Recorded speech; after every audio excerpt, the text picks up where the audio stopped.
It should pop up momentarily. All right.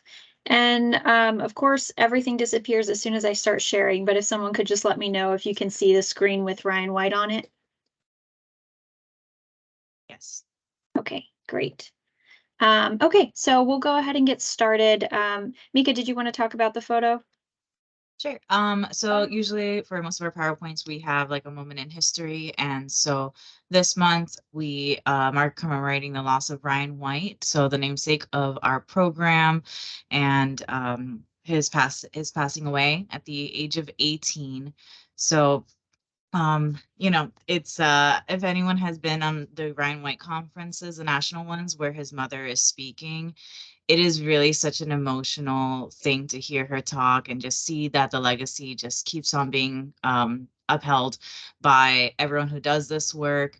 And, for me personally, at least, I was very shocked to see, somebody who was not, so young, so involved in politics on top of that, and taking aside all of the things that he must have been dealing with, which of course, obviously were so many, and making sure that other people were being taken care of. And it's a spirit that I think really ends up being embodied by most of our staff. So, we're sad to, have to commemorate his loss, but definitely someone that we want to kind of keep on the forefront of our minds, along with all of our clients. Absolutely. All right. And so we've already kind of done our round of introductions. Of course, if you need to step away or take a break for any reason, feel free. This is going to be recorded so that if you miss any portion of the session or if you just need a refresher, we're going to be sending that back out. And then our icebreaker for today is, what has been your favorite thing about participating in the QM Learning Labs, or what's been your favorite session topic? So it's been about a year now of us doing the monthly learning labs, or pretty much every month for the last year. So just curious if anybody has a particular session that was their favorite, or a memorable lesson or activity that we might have done.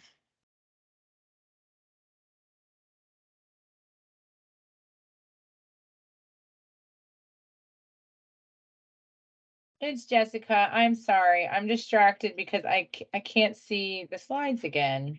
Oh no. I don't know what is wrong with my Teams. Why this is being so horrible to me. Have you tried joining in on your phone with the Teams app? I don't know if you feel comfortable logging into it like that, because then at No, I least you don't could mind. see the slides, even if it's little. Oh, okay. All right, let me try that. And I'll just say this has been very educational. I definitely I've been doing CQME stuff for a long time, but this has pushed me to a whole new level. So, favorite topics. Well, I think a lot of the different ways, like the 5 whys, doing the root cause analysis kind of stuff, has been very interesting and very helpful, and trying to figure out what to do next, or taking those next steps. So it's all wonderful. That's my take. Awesome, awesome, awesome. I also enjoyed the 5 whys and like the root cause and like really the analysis and kind of dissecting the information. It kind of gives you the bigger picture and a better understanding. Great, thank you.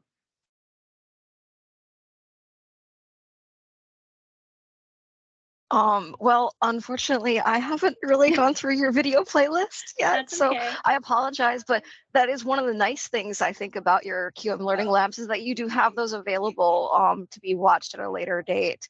I probably should have emailed you guys to say, hey, I'm hopping in on this one, but I was so excited to actually I could actually make it, that I was like, oh, I'm gonna hop in. So Yeah, that's okay. thank you. I'm appreciate excited. Definitely. I think one of my favorite things has been to hear about the internal mechanisms of things. And especially, I think the organizational assessment tool was my favorite one, because there was a lot of conversation about how it's being done and things that they would change about it, or some challenges or some things that were very successful in completing that tool. So I think that has been so great, and how talkative everybody is in this learning lab in general. It's very interactive, and it makes it, I feel like I've learned quite a lot from all of you too. So especially just like different ways to logic things through and just think things out. So Definitely, and I echo Mika's sentiments. I think my favorite session is actually going to be today's, so so I'm pretty excited about that. All right, any last thoughts before we move on?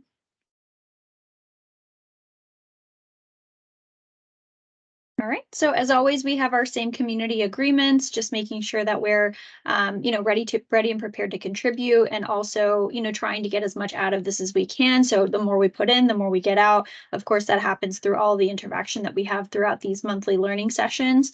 And as an overview of today's session, there is no session outcome necessarily, but we're hoping that you understand the principles of service differentiation, recognize some common pitfalls in service thinking. We're going to talk a little bit about customer touch point mapping and how the impact of designing exceptional service can really impact service delivery. We're going to talk a little bit about QI feedback tools and how you would want to involve consumers in that process, as well as incorporating anecdotal experience data in your data collection process. So we will jump in and get started with our service story section. So just be prepared. There's going to be a lot of Disney references and examples throughout today's session. So hopefully it's a little bit more fun than we would normally think about some of our examples in previous sessions. So I wanted to start us off with this this quote from John Hench, who's a Walt Disney Imagineer. And he says that, what is our success formula? It's attention to infinite detail, the little things, the minor picky points that others just don't want to take the time, money, or effort to do. And so that's going to be really important as we kind of move through today's session, is just to think about what are those little tiny details? What are those small things that we tend to overlook when we think about service delivery, when we think about our overall service story and what our services are really telling? So success and results are driven by a strategic focus on creating and delivering exceptional experiences, making sure that we're intentional about the details that surround and connect our providers, our staff, and our clients. And that exceptional service is achievable because it's actually built off of systems and processes that you control, that your agencies and your organizations can control. So I really like the juxtaposition of these two photos. So they're two photos of the exact same view at Cars Land in Disneyland, California.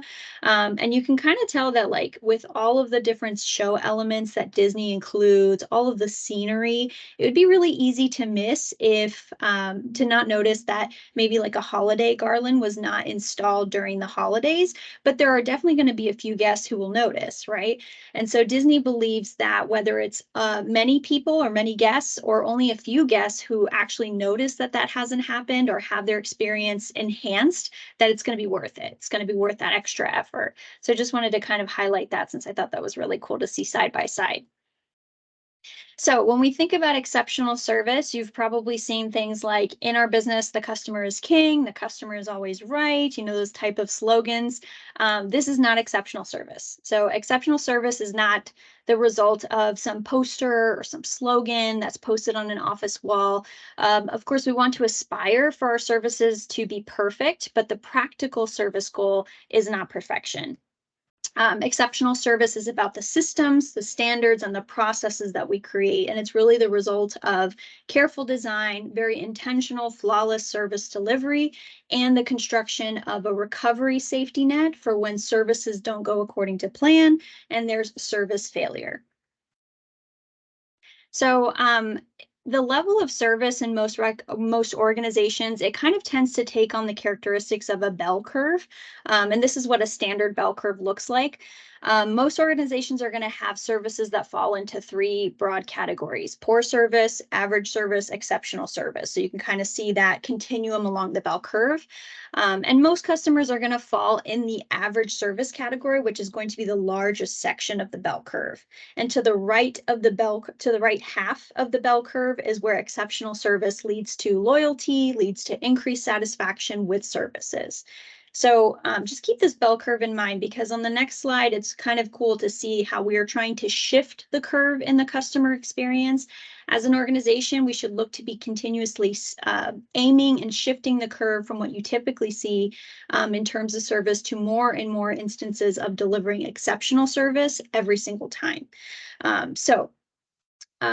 The way we kind of look at it on the bell curve is where we see the average. It's just to the right of the half of the bell curve, that's the group that we're really trying to move towards exceptional increased satisfaction, increased loyalty, increased exceptional service every single time, because that's the group that's just for now satisfied, right? We're not going to spend a whole lot of energy focusing on the diehard fans, the people who will come back every single time, because they're already connected to our mission. They're already connected to our common purpose. So we really want to shift the bell curve over so that more of the clients are having an exceptional experience every time. Of course, it's not going to be representative of everyone along that continuum because it's a bell curve, but we want to move it over towards that right side.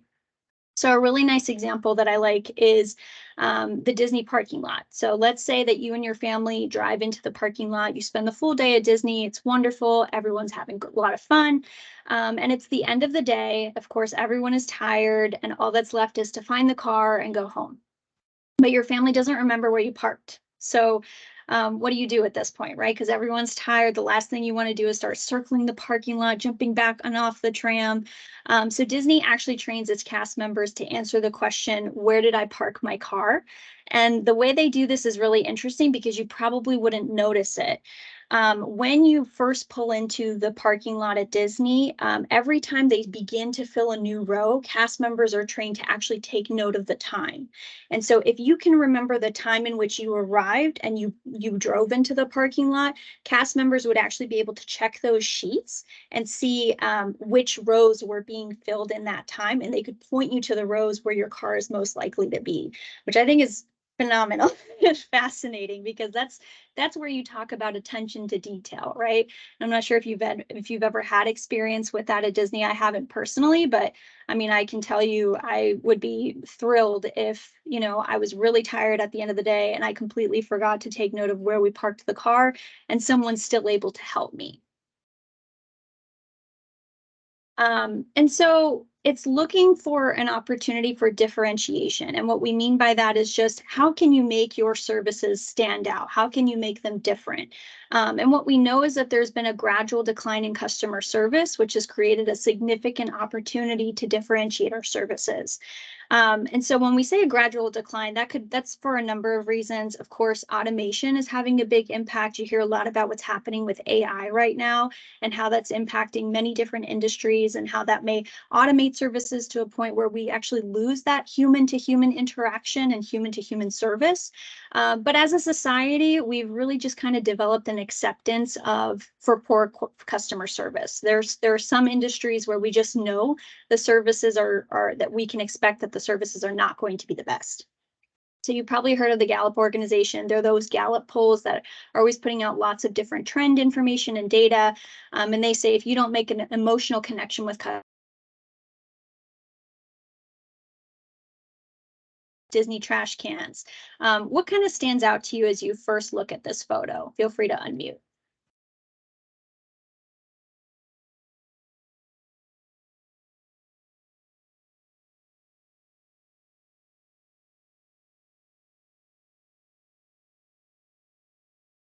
Anything jump out at you when you see the trash cans in the picture? Some of them are more fun and colorful, and some look cleaner than other ones. Yeah, that's true. I So guess at first glance, oh, go ahead. No, I guess I'm looking at it on my phone, so it's a little tiny. But yeah, okay, so I see they're probably different parks, right? They're different parts of the park. Yeah, so we can see that there's color to the trash cans. We can see that they have some theming going on, and that theme corresponds to a lot of the different lands or sections or areas of different parks throughout Disney World, both Disney World and Disneyland, of course. So that's the first thing that you kind of notice. And if anybody has been to the parks recently, have you ever noticed how many trash cans there are? You probably haven't. I haven't either, but I found this interesting because when Walt Disney was first looking at creating Disney World parks, or Disneyland and Disney World parks, the stereotype back in that day was that theme parks were dirty, and people were saying, why did you want to create a park? They're so filthy, they're so dirty. And so his mission was really to create a park that did not follow that stereotype. And so what he did was he actually visited other theme parks and observed throughout the day how many people would actually, have trash, and he would record the amount of time or the number of steps it would take before they would just dump the trash on the floor. And he was actually able to find out that it takes on average about 30 steps before someone throws the trash on the floor. So what he did in his parks was he made sure that there were trash cans no more than 30 steps throughout the entire park. And this is actually tested. I did it myself when we walked through the park. We stepped for 30 steps or 30 strides, and there was a trash can, and then there was another trash can, and then there was another trash can. So, I mean, it was his mission to make sure that the stereotype and the association that we have with Disney parks was cleanliness. And I think it shows, right? We definitely, though, that Disney kind of sets a different level or standard for that kind of experience. And that's a really great example of how it's a small detail, things that people tend to overlook, but it has a huge impact. So when we think about service stereotypes, of course, there's good stereotypes and bad stereotypes. We kind of did this activity during the network meeting last month, but I kind of wanted to revisit this a little bit with this group. So if we could just, anybody can feel free to suggest it, but select one industry for us to look at. It could be retail, financial, fast food, automotive, healthcare, sports entertainment. Financial could be like your banking institution. Fast food, of course, could be just any fast food joint. Automotive could be like the dealership or maybe the mechanic. But pick one industry. We'll kind of go through this activity together.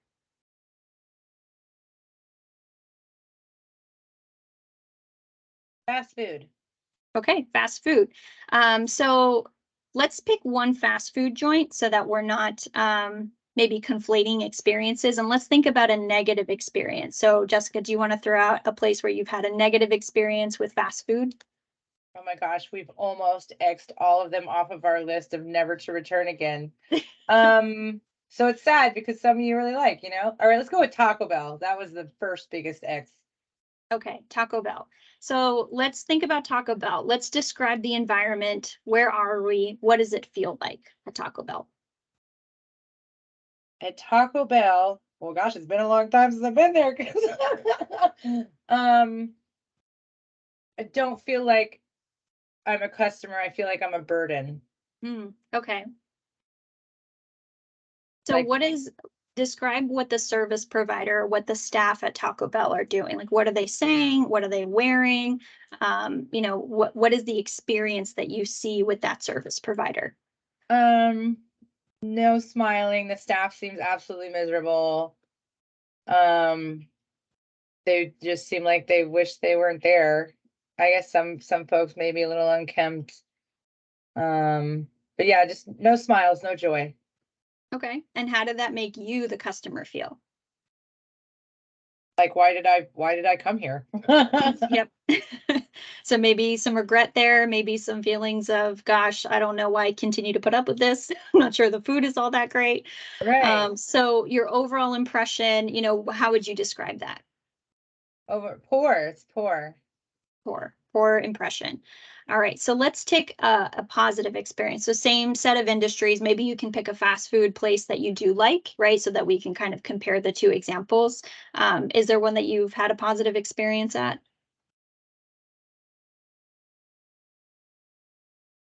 Not really. I just have one that I haven't X'd off the list yet. We're still leaving Wendy's on the list. Wendy's is Okay. still on the list, but if they forget one more of my items, I swear it's it. Okay. But yes, So otherwise they're good. So it sounds like Wendy's, it's not necessarily a positive experience, maybe a neutral experience, but for now it's okay because they haven't been forgetting your items. They have maybe been having better customer service, kind of treating the customer with a little bit more respect or positivity, whatever that looks like. So if we think about the stereotypes our clients or even our staff may have about our industry, are they positive? Are they negative? Are they a little bit of both? We have to remember that customer expectations about certain industries are really developed over the course of a number of transactions, and we see patterns emerge, and those become stereotypes in our minds, and it's really hard to break those stereotypes. But what makes the difference between organizations that can differentiate their services are the ones who rupture those stereotypes. So how can organizations like ours, whether that's healthcare organizations or nonprofit organizations or HIV organizations, how do we rupture stereotypes? You don't have to answer that out loud, just kind of keep that thought in your mind. So when we think about design of service or service design, it's really about the quality service and how it's a system level event, right? It's not a single event. It's really just customer touch points, which represents any medium that engages with the customer.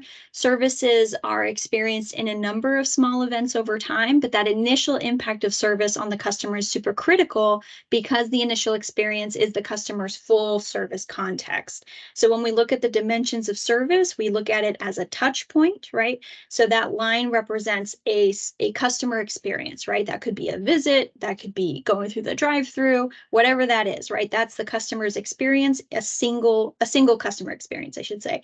And each one of those circles that you see, the colorful circles represents a touch point throughout that experience, right? So the first touch point, let's say we were talking about the drive-through, could be actually pulling into the actual drive-through itself, right? Like sometimes we think about the layout of how things are organized, how easy it is to get access to a location, especially as we're driving in a moving car. Is it crowded? Is it small, right? Is it easy to navigate through the drive-through? That's the first touch point, right? And then pulling into that, the order, what is that? The order board, whatever you'd call that, with all of the information on there. Is it overwhelming? Is it inundating? Is there too much stuff? Do you need a minute, right? That's another touch point. Of course, the next touch point is probably driving up to that first window to pay, or maybe up to the second window to pay. And then the next touch point could be how long you wait throughout that experience. So we think of them as positive, neutral, and negative experiences. And we know that there's multiple service moments within that single experience, and we have to be really intentional to manage every single service moment in that experience, because the customer views that moment in light of the overall experience, right? They're not just going to focus on a single experience unless it's really bad, usually. So like we said, the first time customer has really the most important context for that experience because it's their first impression. If you have a good first impression, you're going to have a loyal customer. If you have a poor first impression, you've probably lost a customer. And when we think about it in the context of our clients, we're thinking about clients who will come back, who will stay and care, right?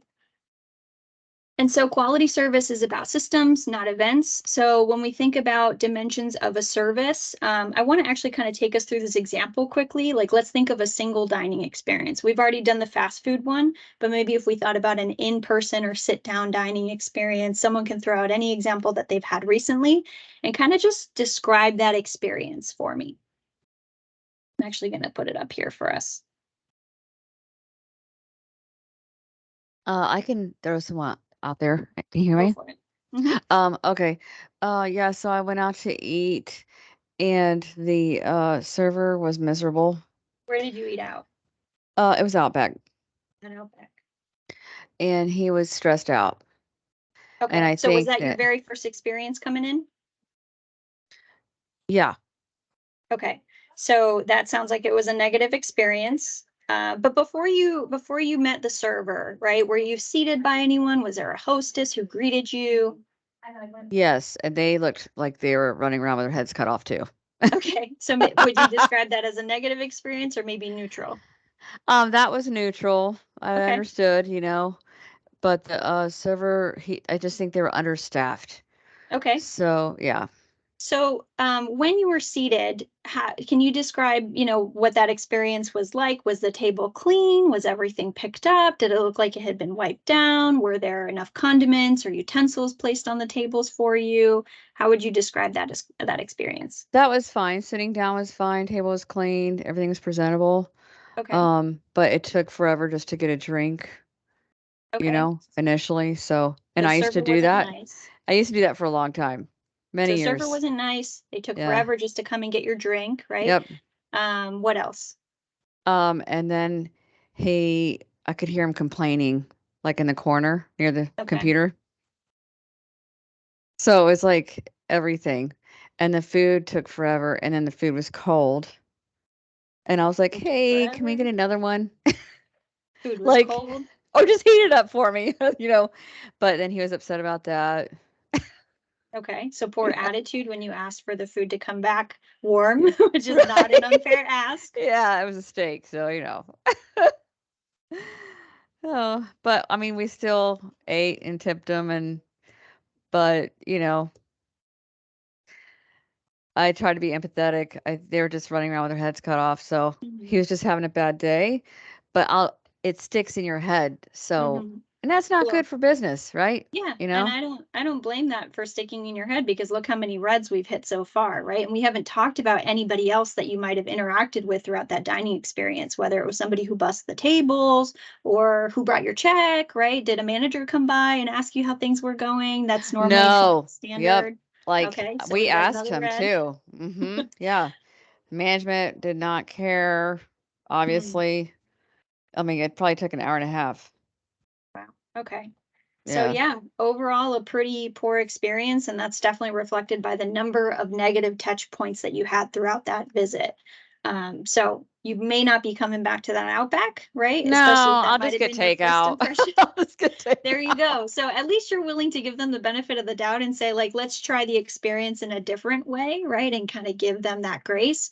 Yeah. But if I were you, I'm not even sure I would come back, to be honest. And that's what a lot of customers do, Yeah. understandably. So thanks for taking us through that, Suzanne. I think you did exactly what I was looking for. So we've got to also think about this not just as single visits, right? Because especially if we have the kind of service delivery where we expect clients to come back, and we do, we've got to think about these dimensions of service in the context of time. So we know that there's a latitudinal or longitudinal context. And sorry, I can barely say that word. Latitudinal, you can think of as a ladder, like ladders on rungs on a ladder.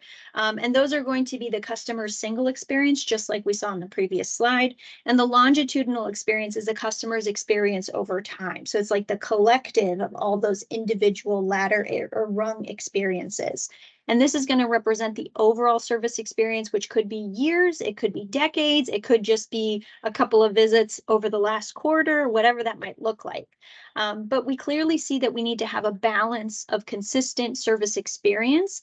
If we create a very great reservoir of context into which all new events are placed, then it's very likely that a service failure or a negative experience might be forgiven, right? Maybe if some of these reds from the past had been greens or even neutrals, then the reds down here would be more forgiven. And thankfully, it looks like service delivery or service systems have improved over time.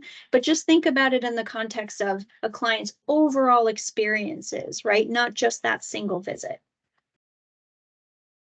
So another cool way to think about these touch points is by doing mapping exercises. So when you consider exercises in touch point mapping, think about the experience as like a radial with each touch point as an item around the radial. So instead of putting them across a line, we have the experience in the middle, which in this case would be the Ryan White medical visit. And then all of the touch points go around that circle. So in this case, what items do you think would fill the spaces around the radial, around that circle? Intake? Intake. You can just throw out a couple. Clinic visit? Clinic visit. Yep. Transportation? Transportation. Yep. Wait time. Wait time. Yeah. Awesome. the So, room. and if I told you that there are dozens of touch points, right? These are just some that we could think of off the top of, that I could think of off the top of my head. There's education materials, there's the exam room, there's a front desk, there's signage, there's billing, there's walkways, the waiting area, the experience with the case manager, that's also part of the visit. Maybe you have an on-site pharmacy or pharmacist that the client must interact with. The nurse, the lab center, the doctor themselves, telehealth, cleanliness, supplies, are the staff wearing PPE? How accessible is the agency or the location? Was transportation an issue for them? Are things provided in their language? So obviously there are many, many different items that we have to consider. But the message here is that there are so many different touch points that can impact a client's experience. So we have to start thinking about these. Doing it in a radial is great, but I think what we have to start thinking about is what color would these be? Would they be green? Would they be yellow? Would they be mostly red? And in order for us to move past the obvious service criteria, we have to know what our customers are. We have to know who our customers really are, right? And think about what touch points matter the most to them versus what touch points matter to us. So to do that, we need to have a common purpose. So service design hinges on 3 questions. The first is, what do I want to do for my customer? That's your purpose. The second is, what does my customer want me to do? That's your customer. And what can I afford to do? And that's your economic reality. So a common purpose is the essential foundation on which all other service decisions can be developed. And purpose drives everything that our organizations do. So it leads us down the path to higher performance and creating that exceptional service delivery experience. But what's important is that it's really important not to confuse this with your mission or your vision. So you can think of your vision as the destination in a very long journey. And the mission is the vehicle that tells us how we're going to get there. But the purpose is really that fuel that's going to push us and allow us to reach our destination, because without the fuel, that vehicle, that mission is not going to happen. So Disney's common purpose for Disney Parks and Resorts is we create happiness by providing the finest in entertainment for people of all ages everywhere. And if we want to keep it very simple, they create happiness. So what's your first impression when you hear the common purpose? Is it tangible? Is it intangible? What emotions does that draw out of you?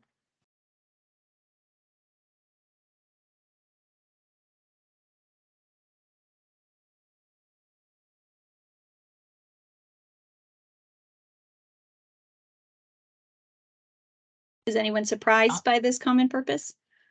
Well, happiness is subjective, I would think, right? I mean, that's a pretty broad statement. It is, yeah. Yeah. I mean, it really depends on the person, I think. I think if parents are going when their kids are stressed out, so they're not really getting that It happiness. doesn't change their common purpose, right? For everyone, for people of all ages everywhere. So we create mean, they happiness are, not just for yeah. kids, right? But for That's mom right. and dad or whoever it is that's there for the visit. Right, exactly, yeah. So it seems maybe a little lofty, right? Maybe it seems like unrealistic. Like, how are you really going to create happiness for everyone all the time, everywhere? You know, like I can definitely hear that. Is it something that seems like you can, like it's tangible, like you can actively see it or you can measure it? Because to me, that's the first thing that comes to mind is how are you going to measure that? How are you going to, track that in any way, right? Right, yeah. So of course, Disney had customers with complaints, just like any other business, but it was the attitude of the cast members that created that great reservoir of experiences for people. And that's what continued to bring people back. So people need a reason to come to work. They need a common purpose that provides meaning for the work and the meaning of the work. It has to be internal. It has to be internalized by people as well. So that's the basis for their common purpose. And the way they do that is really interesting. If we wanted to talk about service standards, which I don't think we have much time for today, but I did want to kind of take a second just to ask you all to reflect on what this means to you. So what comes to mind when you think of our common purpose, when you think of stereotypes, touch points, how to make our service delivery exceptional or stand out? What kinds of things do you think you need in order to tell that story for your organization?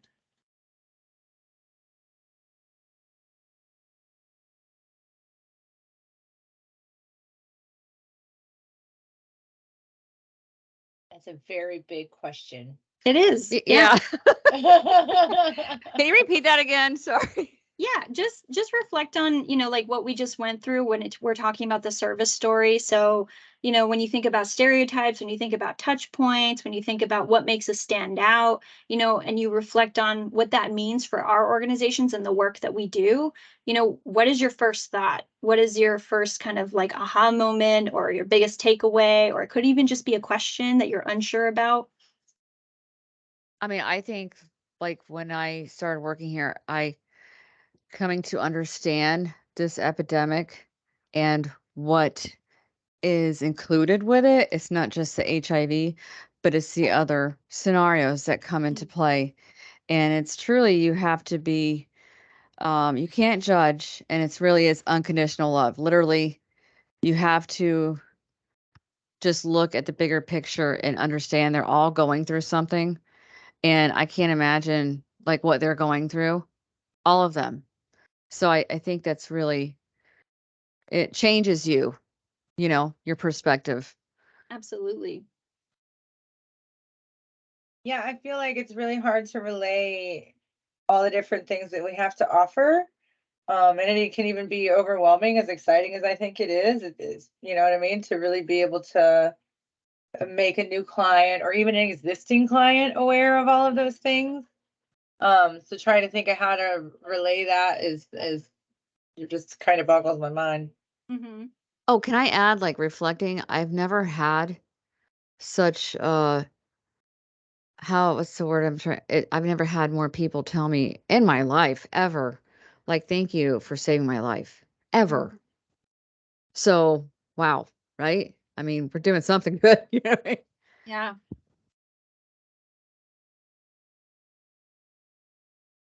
Anyone else? So I could don't go on mind forever, sorry. Yeah, that's okay. I don't mind sharing my own personal reflection because I did exactly these exercises a little over a year ago, I think now. But I think the first thing that stood out to me is that we really need to start looking at our goal as something intangible. Like the way Disney says we're creating happiness. What does that mean for us when we're talking about HIV and the scope of our work? Are we just trying to achieve viral suppression, or are we trying to end the HIV epidemic, right? I think that's like perfect analogy, perfect language for goals that we should really be striving for. But do we get too bogged down with like KPIs, with metrics, with performance measures? Absolutely, we do. We do all the time. It needs to be a priority. It needs to be part of our conversations, but it's not the goal, right? And I think the last reflection that I remember having is, I'm not sure that we have done a great job kind of clarifying or establishing some sort of vision or mission for the Ryan White program alone, right? What's our common purpose? What is our vision? What's our mission? I think we might need to make a statement like that. We might need to develop that for our area just to make sure that we're all in unison, that we all have that shared common purpose. So thank you for that reflection. So I think the other thing we need to do is, in order to understand our customers, which is our clients, we must gather, I should say clients, but also our staff. I think that's an important point to make, is that our customer is not just the person who's receiving a product or receiving a service, right? It's everyone who's impacted by this work, including our staff. So we have to gather client data, client feedback, and staff feedback.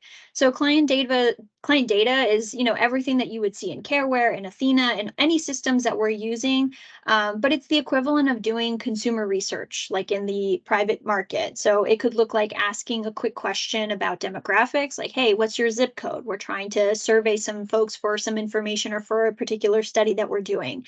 It could look like monitoring the utilization of services, maybe across certain variables, so you can see the breakdown of how services are being accessed. When we think about client feedback, that's the equivalent of guest communications at Disney. So it could look like written feedback, electronic feedback. And this part is so important because if it's an easy process to share feedback, people are going to share. And we have to be really careful because when the process is more difficult, then sometimes the client may assume that that's intentional, right? And that's a very frustrating thing to experience also. And then for staff feedback, this is basically the equivalent of doing internal qualitative research on your organization. So the goal is to identify strengths, maybe places for growth, to create those high functioning teams. Your staff are going to be your greatest eyes and your ears. They're your biggest assets. They're also some of your organization's biggest champions, but they are also going to be the most honest when we're looking to critique or maybe look for those areas of improvement at the organization. So the way we do this is we create listening posts. An easy way to think about this is the compass. So we have the north, south, east, west compass.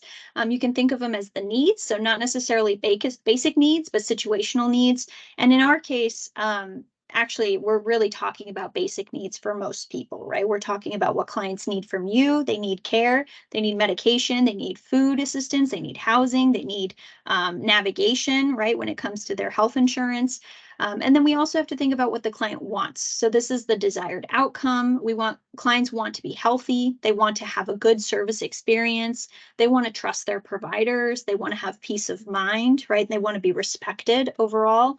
And we can also think about stereotypes. So these are the preconceived notions, whether they're good or bad, about the industry that we serve in. So you can think of it from different levels. We know that there's public infrastructure. We know that there's nonprofit infrastructure here. We're also talking about healthcare. So there's many different industries really to think about.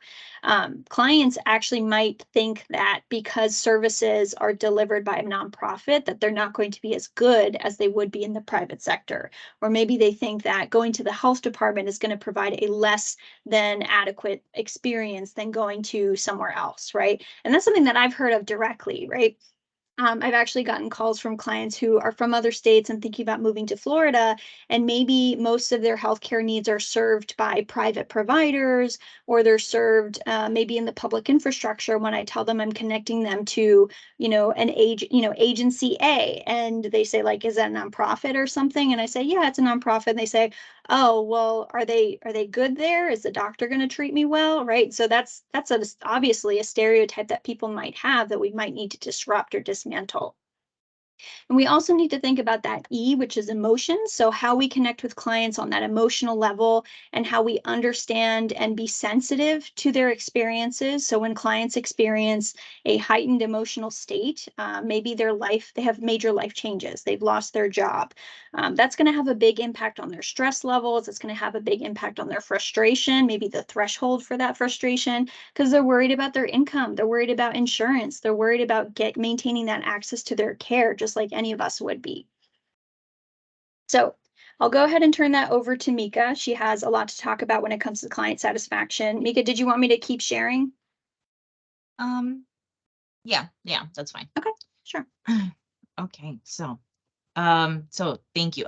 This next section is less fun and it's a little bit more text heavy, but it'll hopefully kind of give you ways to achieve what Yasmin is talking about. And we'll be bringing that up continually. So as we have talked about customer satisfaction, sometimes we start thinking about our limitations as those nonprofits with our financial limitations. We can't just give out a couple of fast passes just to smooth things over. So we'll talk a little bit about why we should measure and ways that we can measure and some tools, and then how to actionize those results in this upcoming section. So starting with why measure client satisfaction. So, and being very realistic, like Yasmin said, this is something where we are helping to serve basic needs.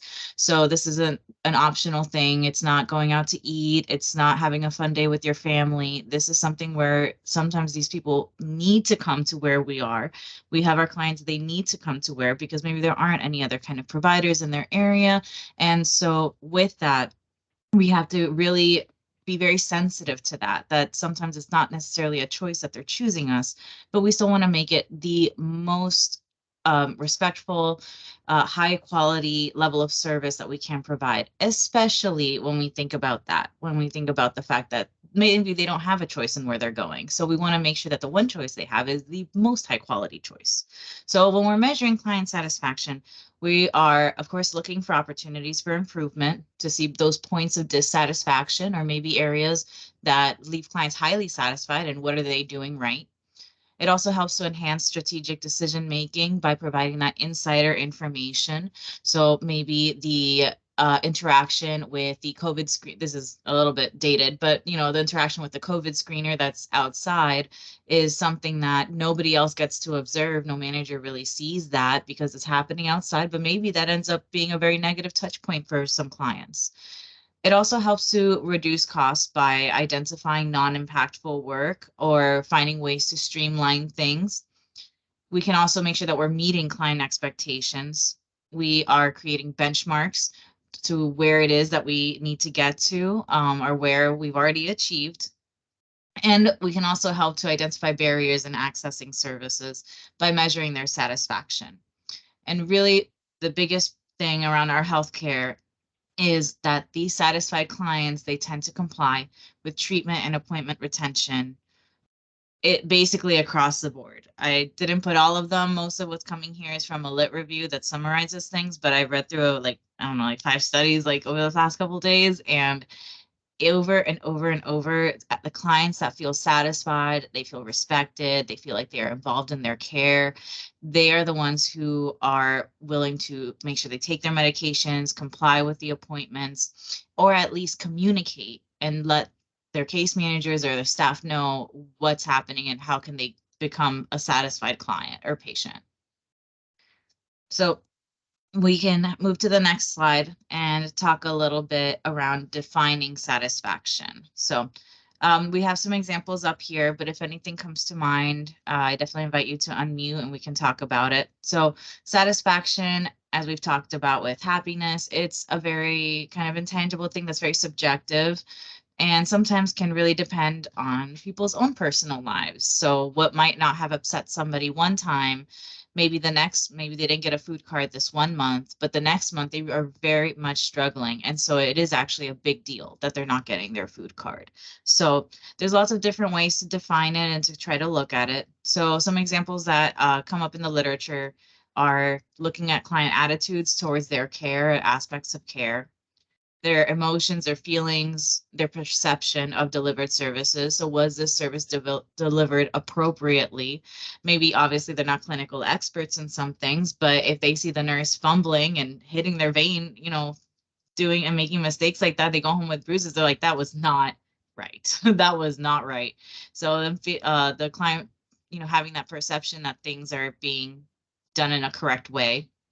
Another way is to try to look at the degree of congruency. So how much do their expectations of ideal care match with what was actually received, or their perception of what was actually received. So if they are going in there and already expecting, a certain amount of wait time and it exceeds that significantly, we're going to be looking at more dissatisfaction. If clients, maybe they already know, I'm going to go and I'm going to wait for an hour. I've already fit that into my schedule and it takes less, we're going to see a high degree of satisfaction. We can also measure by looking at maybe the level of client involvement and decision making about their care, or the impact of the service on the client's immediate or long-term needs. So especially when we are talking about services that might be more limited. I haven't heard of this issue too much over in Brevard, but here in the EMA, having access to housing can be very difficult, or the housing case managers, they often have a very long wait time to even meet with the case manager, sometimes a month or more. So if we're looking at how satisfied is the client on resolving those immediate needs versus their long-term needs. So all of these are going to depend on what is the setting? Are we in a clinic? Like Yasmin mentioned, are we in a health department? What are the expectations the client has? What is the service that they are receiving? Are they coming in? I had a client one time who came in and we must have spent like 2.5 hours, but by the end of it, he said, this is the most services I've ever received, because we did his Medicaid, we did his food stamps, we did this, we got the food card, we got the bus pass, we did everything all at once.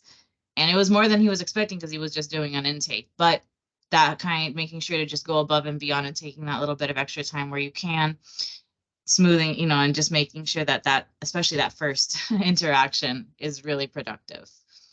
So when we talk about defining satisfaction, I just want to open up and just see if anything comes to mind with our attendees around HIV patient care.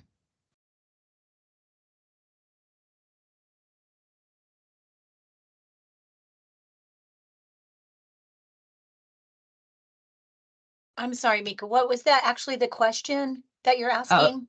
Like if another example might come to mind of a way to measure satisfaction.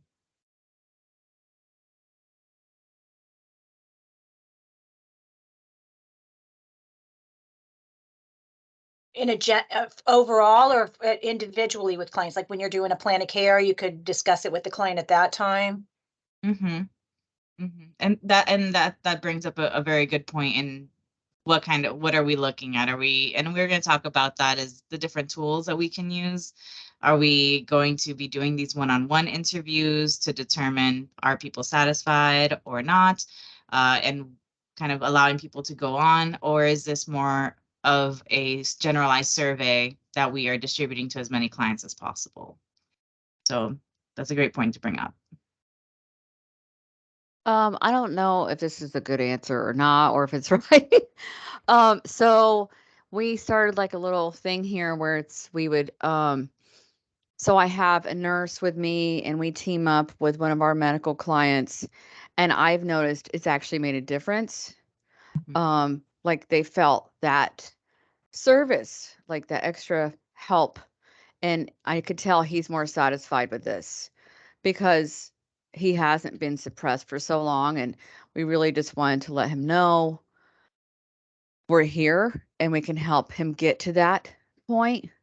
And having the nurse contact him, he felt like he has that superior service. Like it really, I think it helped him, you know?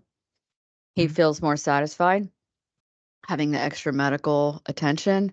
So I don't know if that's a good answer, but No, that's great. And that leads us into the next slide, actually. So what you identified is what would be a determinant of satisfaction.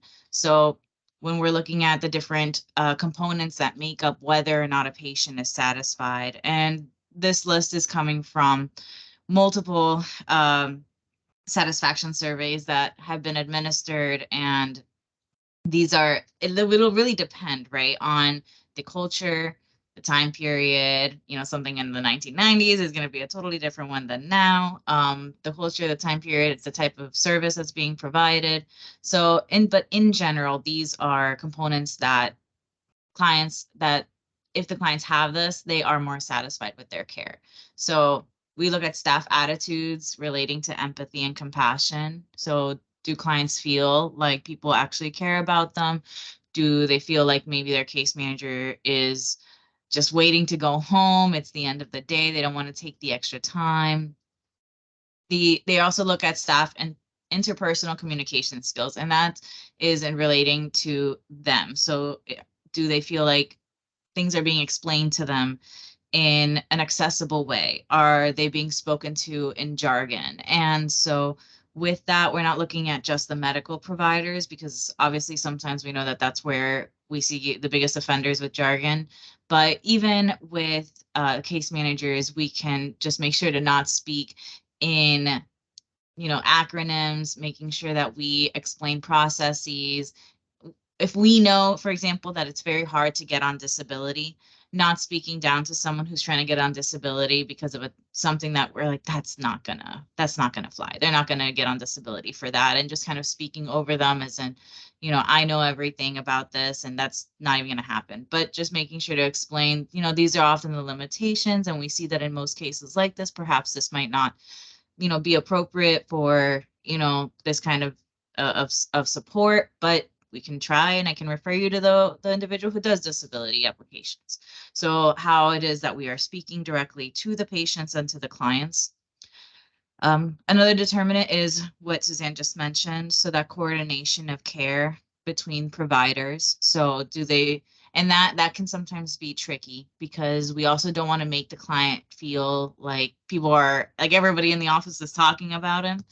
I've had a client who's mentioned that and was very upset. He's like, I didn't know that the doctor was going to talk to you about this. Okay, well, maybe you signed something, but they don't remember that. So, doing it in a very kind of respectful way, or having the provider reaching out directly instead of just, oh, the doctor, told me to call you because of this very intimate issue, right? So talking to them in a very, understanding way, and then, but also making sure that they know that there are people who are involved in their care. And this is especially, I imagine, probably a barrier, or not a barrier, but something to consider with EIS referrals as well. The level of explanation provided to the client also. So just like I mentioned, just making sure that they receive as much information as they need and can handle. That way we don't overload them. If we have a woman who is not even pregnant and we start talking about the risks of breastfeeding and transmission to a new diagnosis, is that really where we want to go? probably not. That's not really the appropriate way to start sharing that kind of information if it's just going to overwhelm her and make her feel even worse about her diagnosis. Maybe she wanted to have kids. So making sure that we provide the appropriate level of explanation, well, and in a very respectful, not talking down and not talking over them. Also, the appropriate amount of staff. So if, like you mentioned, Suzanne, as soon as you walked into that restaurant and you could see that people were running around and there wasn't enough staff, sometimes you can already see that and you're like, oh, I'm in for a bad time. Maybe we should just go somewhere else, even not Taco Bell, because at least, it'll be fast. So, so having that appropriate amount of staff is very important. And very happy that with Part B that we do have those manageable caseloads for the most part, because, there are other places where you can have caseloads of over 200 people. And at that point, it is almost impossible to do anything but do eligibilities, and not even be able to pick up the phone sometimes. So having the manageable caseloads helps, or is a determinant of client satisfaction, or at least the appropriate amount of staff. So if I think I've seen a couple of agencies, they have like a buddy system. So where one case manager is out, their buddy takes over their caseload. So very kind of creative ways of doing that, making sure that clients know that there's someone they can talk to. And the accessibility of services also, of course. And so this can look like many different things. It can look like the in-office wait time. So are they getting there and they have to wait a long time before they can see a provider? Are they waiting in the room, just hanging out on the bed? The wait time to receive services or appointments. So are they waiting a long time to actually speak to the case manager that's going to help them with a certain application? Or is the first appointment with the provider maybe a couple of months off? Often we see that mostly with the specialist appointments. So what does the wait time look like? Also the ability to reach the provider by phone or online, just being able to get a hold of whoever the other case manager is or get through on the phone line. And I worked in a clinic it was impossible to get through on the phone line. Like if I was coming in late, I'm like, I can't even call. I will show up. I will get there, because there's no one to call. There's extensions, no one answers, this and that. And and that for the client is just, it is horrible. I'm sure you all have had that experience with a provider. I've left providers if I cannot get through on the phone. Eligibility requirements, and now this is something that we cannot do many things about, and we'll talk about that in our latter section, or our last section around resolving customer service issues. But making, if things are too hard to access, then obviously we might see a lower level of satisfaction with those services, especially if they're much needed services. And then to a much lesser degree, we can consider some demographic factors. And that will kind of depend on the environment, on the culture, on where it is that the service is being provided. But for the most part, the above list had more of an impact than stratifying those results by gender, age, race, or ethnicity. Health status and education level do have a little bit more of an impact.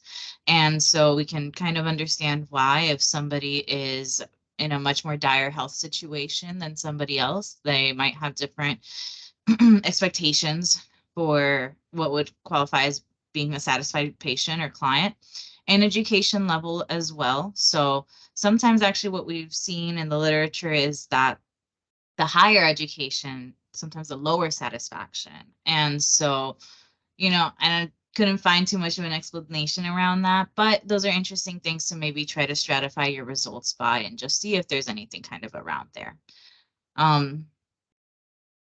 So we can go into data gathering tools. So in order to get all of this information, we always have the two routes we can go, always quantitative or qualitative.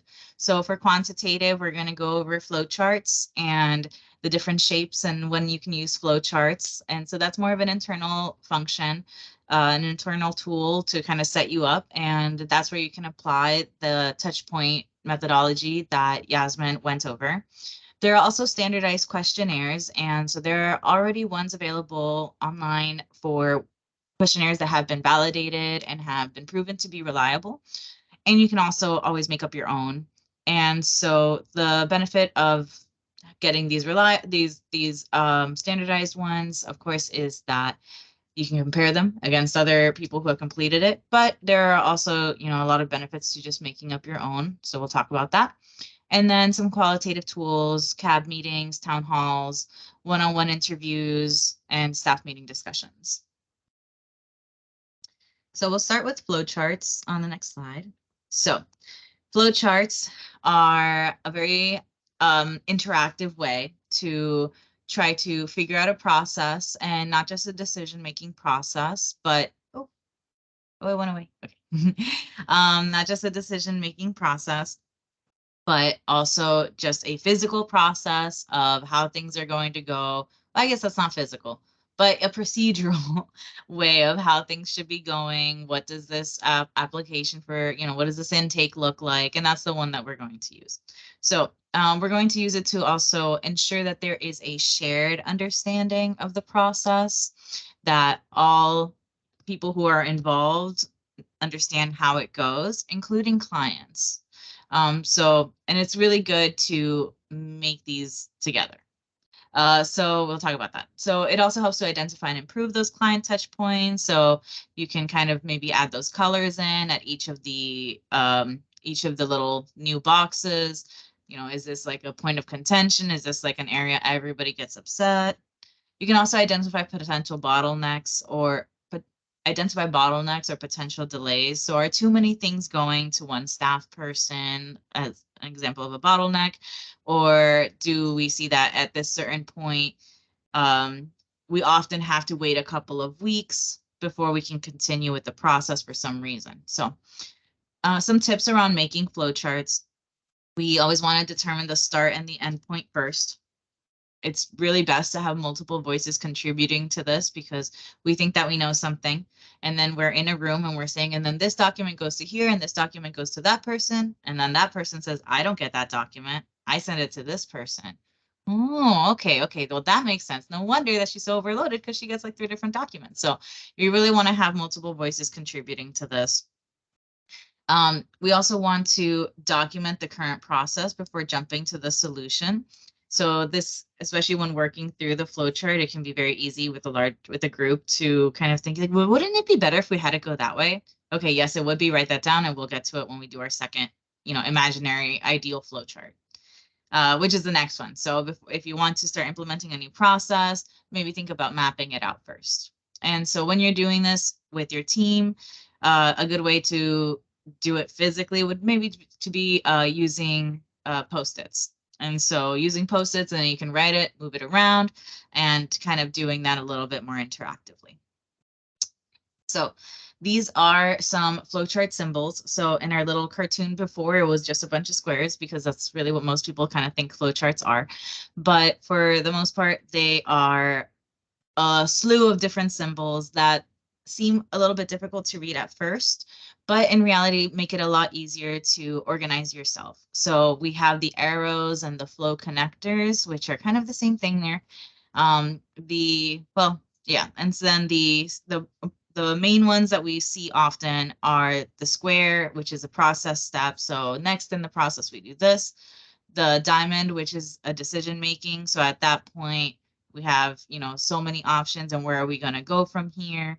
And then the oval, which is the beginning, and then the terminator. So we'll only see those 2 times. But we also have going from left to right on the top row, we have document, we have a parallelogram, which can be in data, a manual operation for this little trapezoid, a circle, which is a process connector. That's usually just when it goes on to 2 pages, multiple documents, a cylinder for the database on the second line, a delay, maybe an idea or research that needs to be done. And the last one, some manual input, a hexagon for preparation, triangle for merging, and then a display. And so these don't all have hard definitions. So data doesn't have like a hard definition, like this means put this, create this data. These are really to be able to be used and defined very much internally, and to the functions that serve you, your agency best. So in the next slide, we're going to look at an example for an intake process for the new client. So in this example, we have a beginning oval where it says the case manager is receiving the referral. Then it goes to a process step. The case manager calls the client to schedule the intake appointment. And there we have a decision maker. Is the client in medical care? No or yes? If no, we have a different route. Then we schedule the clinic appointment for the same day. If yes, they already are, they just moved to the area, they want to set up with a case management. Okay. And either way, both of those end with or continue to provide client with the list of required documents. We've given the client the list. The client attends the intake appointment. Does the client have all required documents? Yes or no? If no, we have the delay. Now there's a delay, either within the appointment itself, and the appointment now takes longer because now you have to wait while the client calls the employer and he gets his pay stubs and this and that, or he calls his mom and he gets the letter, etc. Or now we might have to reschedule until the client can get all the documents that he needs. So we have a delay. Once that delay is resolved, though, we go to the same thing, the yes. We have a cylinder for the database because now we're going to complete the eligibility and CareWare. We have the eligibility, then we complete the RDA. Is the client level 1 or is the client level 2? If they're level 2, we have multiple documents now that need to be completed, the needs assessment and the initial care plan. And if they're level 1, now we both end at the end, assist us with service linkage and referrals as needed. So, and we can see also, of course, this terminator of assisting with service linkage and referrals could also be a square, and we could keep on going. So for this example, that's where we're ending. And really with all of these, we can see that there could even be sub-processes within all of these. There could be mini flow charts within each of these, many of these boxes. So schedule the clinic appointment for the same day. You know, that could even be a whole, situation, right? Where we are following, who is it that we call at the clinic? Who is the person who schedules? Can is a doctor able to make room? And we see a bunch of different decision makings there. Are there any thoughts or anything before we move on from flowcharts?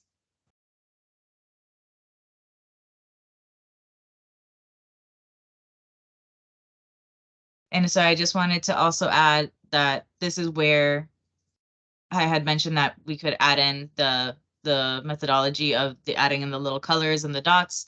And so as we kind of go through this, providing client with list of required documents, maybe that is a negative experience from the data you've collected or from the anecdotal data that has been shared, where clients are very, they're already overwhelmed at the thought of having to bring in so many documents, right?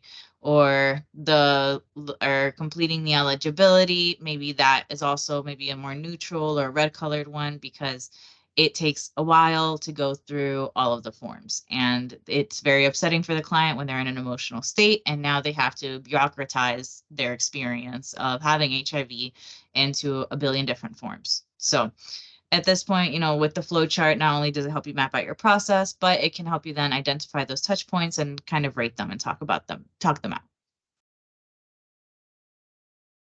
So another function that we have, or a tool that we have, of course, standardized questionnaires. So with these questionnaires, we want to consider a couple different things. Is there already an existing validated survey that can be used or modified? So I provided 2 of the main ones, a couple slides up, and the links to that. And, can we go ahead and change some questions up? I think one of them is for ambulatory care. Can we find a way to change that for case management? What information is it that we're actually trying to collect? What format is appropriate for each question? And we'll talk about the formats next. Should we include a text box for some questions? And if there is going to be a text box, who is going to analyze that? And same with the next one. What is the most effective distribution method? So obviously we know that online is not always accessible for everybody. So are we going to buy an iPad for the clinic or for the waiting room for people to do on their way in or on their way out? If it's going to be a paper survey, who is going to be in charge of entering that paper survey? We want to make sure that when we're writing our questions, if we do choose to go that way, to use clear and concise language. This is not the place to get theoretical, and this is not the place to really overload anybody with jargon. We also want to offer short measuring periods. So, I'm sure if anyone has done the like HIV testing, the 1628, over the last 5 years, and a lot that starts to stop people who were like, well, 5 years, and that's why we need it. That one makes sense why we have it there. But if we're going to be doing these kind of satisfaction questionnaires, we want to try to offer shorter measuring periods that are actionable and are evaluating the staff that we currently have. And always using neutral, unbiased language and avoiding leading questions. So with the types of questions that we could have, so we have statements with tick box categories. So please tick the box please tick the box that best matches your answer. We have rating scales, so indicate how you feel by circling the number. In relation to this, one of the examples that I've seen has been like a line, and then you put an X over where you feel. And so that could be an option if you have clients that potentially might have some comprehension issues or language issues. There's also symbols. And so this one is also another one that for clients who might have maybe comprehension or language issues, that might make it a little bit easier to just circle a face that best shows how you feel. And then the open-ended items. So what helps you feel comfortable with a new doctor? And so these are very helpful, of course, to try to capture some of that information that just cannot be captured in numbers. But if there's, and maybe more for initial surveys, so what helps you feel comfortable with a new doctor, and you kind of are getting the same 5 to 10 repeating responses. Okay, then on your next iteration of the survey, now we can change that to multiple choices and maybe include those constantly, consistently answered responses. Any questions around the questionnaires? So group feedback. So group feedback, we can look at that in the form of CAB meetings, town halls, or just discussions with staff. So with our CAB meetings, we want to make sure that we are documenting all the concerns as well as differences in opinion. So to find those opportunities for investigation. So if we have a couple of clients who have had a very difficult experience with maybe the dental insurance and having to comply with the preventive care, but we have a couple clients who think it has been the best thing in the entire world, we want to kind of explore that also and see why is there a difference in opinion. And this kind of get, the more interactive methods give us the chance to do that. The town halls also, we can do that there too. With the town halls, we really want to make sure that we establish clear expectations for what's going to be done with the gathered information. We don't want to overpromise and have people, because that's also why people don't go to regular political town halls. They're like, I'm going to go and they're going to listen and nothing's going to happen. So we want to make sure that they are very focused. The topic is extremely focused and that it's very clear what's going to happen after this. Okay, we've heard it, we're going to take it back to here. We're going to discuss Also making sure with these, especially determining how the discussion will be recorded for later analysis. So are you going to have one person who's taking notes? Are we going to have two? Because sometimes people start talking over each other, or some people are just saying, like from the town halls that we did last year, some people were just talking to their friend next to each other. They're not getting the mic. They don't care about the mic right now. They're just saying, I don't even know why they would say something like that. Great. Can we record that? Can we have people stationed in different areas depending on how many people it is? And then also very important to select a strong moderator to guide the conversation without controlling the conversation, without cutting people off, and making sure that everybody gets a chance to speak. So, and if you want to know more about town halls, I'm sure that Whitney would love to talk about it since they did like 5 of them last year. And staff meeting discussions. So whenever you have staff meetings, making sure to allow space for the staff to then relay any kind of concerns that they might have heard. People really cannot stand this new phone menu function. They feel like they try to put things in and it never goes to the extension they want, whatever it is. But things that are very rarely captured on surveys, because we're not going to do a whole survey because we rolled out a new phone menu system, but things that are important and are small things that really matter to people in terms of their satisfaction. And one-on-one interviews. Now, one-on-one interviews are much more burdensome, absolutely, for both the respondent and for the person who is completing the interview. It requires a lot more effort to also analyze those results than doing surveys or group feedback. It can, however, provide very substantive details that we might not be able to capture in other methods. And so with this, we really want to be very, very picky and try to use this in maybe situations where we are establishing an improvement project or something that is going to kind of be like already take more effort and needs more effort that's put into it. So for that, we want to determine the length of time that we're going to do these surveys. So no more than 30 minutes. If they want to keep on talking, they can. I've seen some surveys, some anthropological surveys that, well, not surveys, interviews that will offer $50 for 1 hour and then $25 for every 30 minutes that it takes longer than that. So thinking of, again, also with that, a possible incentive for that, because this is definitely a lot more in depth, and it also gives people the chance to get a little more emotional if that ends up being where it's going. So we want to, kind of make sure that these are very limited in terms of topic. If we're not trying to go there, let's try not to go there unless it is something that you are trying to collect, right? Because we also don't want to be irresponsible and leave people in an emotional kind of lurch after an interview that they're just trying to help their clinic figure out the food bank or something like that. So with that, what service are we assessing and what type of clients? So are we just looking for, let's stick with the food bank example, are we just looking for those who have experienced food insecurity or those who have been at risk of food insecurity, or both? How many of those clients are we going to be interviewing? And of course, with these one-on-ones, same as the questionnaires, all of our questions standardized between the individuals. Okay, so last slide on here before we move into service recovery, which, oh, wow, okay, sorry. So actionizing results, so quickly. So once we have our results, we want to then, of course, start analyzing them. We want to identify themes or trends to look for both satisfaction and dissatisfaction. So are these results then stratified by demographics, by service, sometimes even by provider location? If you have an agency that has multiple locations, then, is the Lake County office getting way better survey results than the Orange County office? Those are things to kind of look at. Looking at the data points in different ways. So are we looking at the average? And sometimes when we look at the average, then we miss out on those extremes, right? So are we looking at the median? So more than half people answered this, but we had a couple of outliers that really pulled it in one direction or another.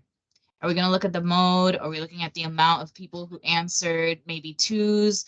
And so, we might miss that when looking at the average. Or are we looking by respondent? And so with some survey technology, you can do that. You can do that on Menti.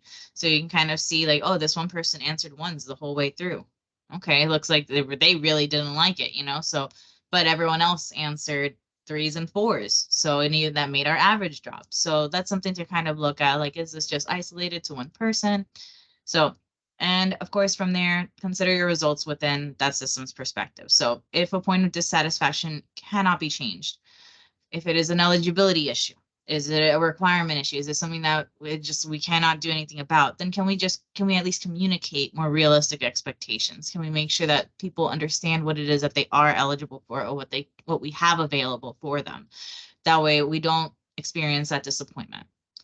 And if this is a particularly satisfactory service, from there, what qualities can be shared with other services? Does the front desk check-in always score very, very highly? Okay, well, let's check it out. We only have one front desk check-in person. What's she doing right? And how can we now apply that to the system? So I'll let us move in our last 10 minutes then to our next section. Okay. So in this section, we're going to focus on service recovery. So what we're talking about is when there's a system failure, right, or a service failure. So service recovery is just describing an event that occurs when a customer's expectations are not met.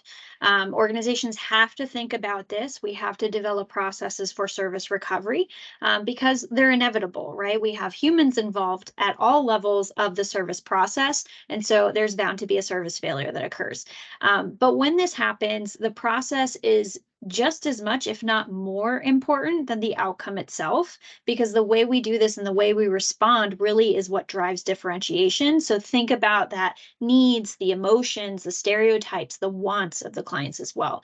We have to remember to see people and not just the issues.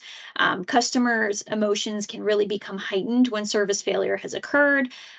We need to recognize what these emotions are so we can respond, we can address the situation. Clients are going to remember how quickly that happens and also how effectively the organization can respond to it. So an example that, we're probably very familiar with is if we're watching a dance performance and somebody falls, right? It's all in the recovery. That's what they say. The show must go on, right? And so sometimes the better you are and the more you practice recovery, the more seamless that recovery is, right? And sometimes you don't even notice when there's been a slip up, especially in the context of like a dance performance. So sometimes a failure isn't going to be enough to cause an issue, but the customer is going to take note when there is no process or when the process doesn't work, right? That's when that frustration, that emotion, that heightened emotion can happen as well. So how do we operationalize service recovery? We have to remember that exceptional service is achievable by all of us because it's all about how we create those systems and processes that are in our control.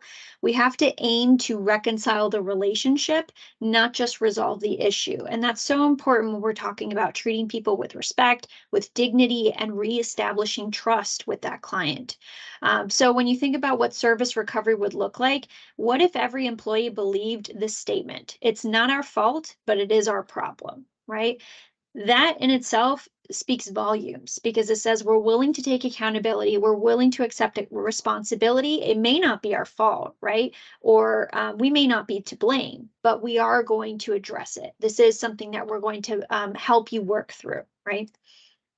So the way we do this specifically is making sure that we have that common purpose and that everyone understands that. That has to be internalized. So Disney says take ownership regardless of whose fault it is and take full responsibility for the happiness of the guest, right? We're creating happiness. So everyone should be a part of that process. Ideally, recovery needs to happen in the moment and the person who's with that guest or with that client should be able to resolve the problem. This isn't always going to be possible, but if it is possible, it's ideal. We also have to make sure that we're doing intentional listening or active listening. Customers often really just want to be heard, and they're more likely to be upset or disappointed by the process breakdown, and you're just the outlet for the frustration, especially with everything that our clients may have going on in their lives. They may already be in a heightened state, and not being heard or the feeling of not being taken seriously can really, really weigh on that as well. So don't take it personal. Try to talk to them in an unhurried manner. We often say that, we don't really have time sometimes for a lot of for a lot of the conflicts that we're expected to manage. But it's important not to just rush to a solution. Really take the time, allow the customer or the client to the opportunity to talk. And if there isn't time, how do we assure the client that we're going to make time for them soon, right? Maybe we know that we have a client who's waiting on us and we're still working with a client who's having a really difficult time, maybe really struggling and really maybe is unsatisfied with his visit or unhappy with not being able to receive a service. So how do we, assure this client in front of us and say, hey, I'm really understanding that this is difficult. This is going to be something that we're going to continue to we need to continue to talk about. Let's schedule some time. When are you free so we can maybe have a phone call and try to work through this together, right? That way you're assuring the client that you plan to listen, right? And even if you might not have time for it now, you will make that time. The other thing is to empathize. So are we expressing a willingness to help the client? Are we expressing an ability to help the client and a commitment to make sure that we can fulfill their needs? There's a lot of great phrases that we can use to help validate a client's emotions or feelings.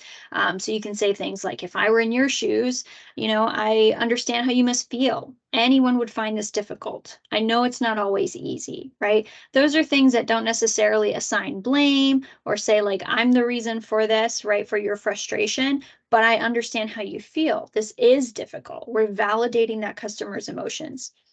And then don't underestimate the power of a sincere apology. Customers often just want someone to take responsibility, but not necessarily to assume blame. And those are two different things that I think we sometimes maybe muddle together.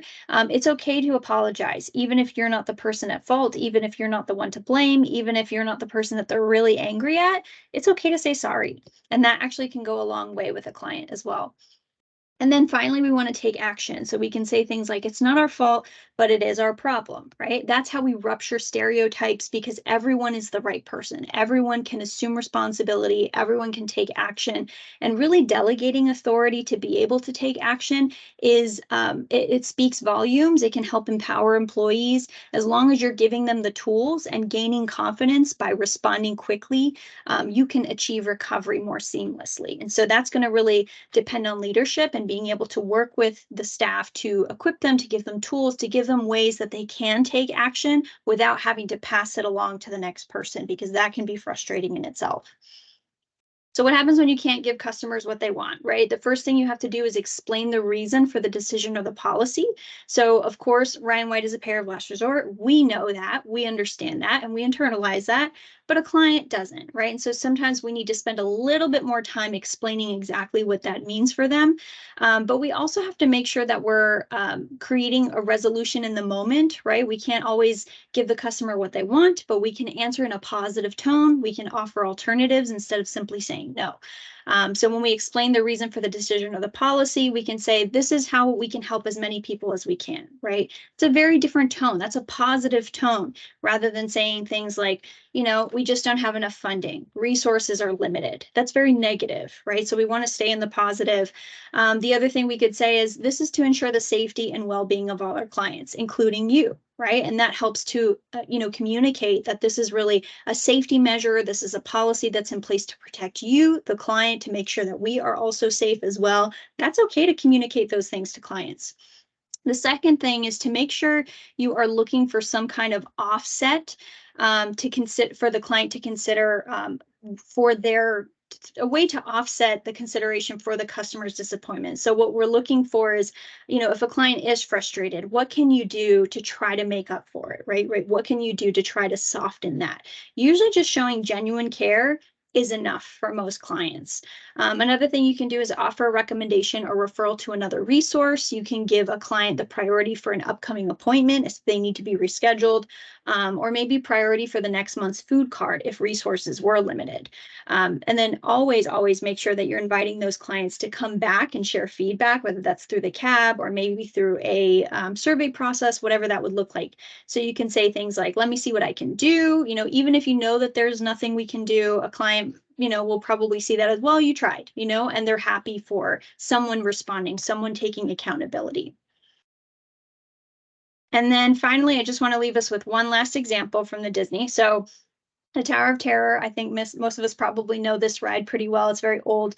But of course, there's a height limit, right? And so every now and then there may be a kid who's not tall enough to ride. It might be very disappointing. And what Disney does is they've actually equipped and empowered their cast members, and in particular the Tower of Terror bellhops, to provide what they call a magic moment for those kinds of instances. So what they can do is, if there is a child who's upset, they're not going to be able to ride, first provide an empathetic apology and recommend another attraction that the kid is going to be tall enough to ride. I like this one. They can give a certificate from Mickey Mouse, signed from Mickey Mouse, for priority entrance when they are tall enough, because that's another way you can incentivize them to come back also. And then they know they're going to have a good experience because they know they're tall enough at that point. And then the last one is my favorite. It's to designate junior bellhop status. So they can't do this for everyone all the time, especially at, a child who is upset about the ride and not being tall enough to ride. But the way they do this is they can actually give them the little like suit of the vest or the shirt and maybe even the hat for junior bellhop, and they make them the junior bellhop for the day, and they get to keep that, which I think is so cute. And it's a really great way to regain confidence, regain trust, really kind of mend that relationship, and make sure that client, that individual, that guest, whoever it is, they're going to maintain that positive experience. That's the part that they're going to remember, because we reconciled the relationship and not just resolve the problem. So that pretty much closes us out. Any discussion, any final thoughts, impressions? We'd love to hear that.